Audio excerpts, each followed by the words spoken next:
In today's video, I'm going to teach you how to fix the Notion desktop app not loading. If Notion opens briefly or shows a blank screen and then stalls, these quick, safe fixes can usually get you back on track. I'll walk you through what to try, why it helps, and what to expect along the way. First, try a force reload from within the app. If you can reach the menu bar, go to View, then choose Force Reload.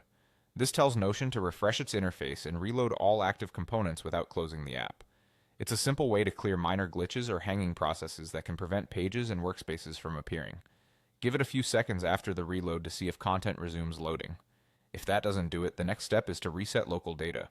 In the menu bar, go to Help, then Troubleshooting, and select Reset and Erase all local data. After that, fully close and restart Notion. This clears the local cache and temporary files that may have become corrupted. Don't worry, your content stored in the cloud remains intact. After the reset, you'll likely be prompted to sign back in and re-download your workspaces, which can take a moment depending on their size and your connection speed.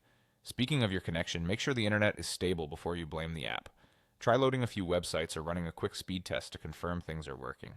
If you're using a VPN, proxy, or strict firewall, temporarily disable them and relaunch Notion to see if the app begins to load.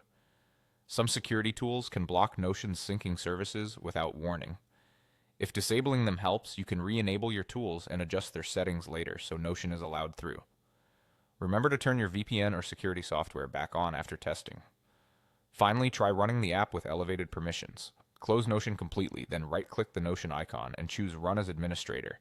This can resolve permission-related issues that prevent Notion from writing necessary files or establishing network connections on your device. If it launches successfully with administrator privileges, that's a strong sign permissions were the bottleneck. After each of these steps, give Notion a moment and check if your pages and databases begin to load. Force reload is the quickest fix, resetting local data is the most thorough, ensuring your network isn't blocking Notion removes a common culprit, and running as administrator addresses permission hiccups. With these targeted fixes, you should have the Notion desktop app loading smoothly again.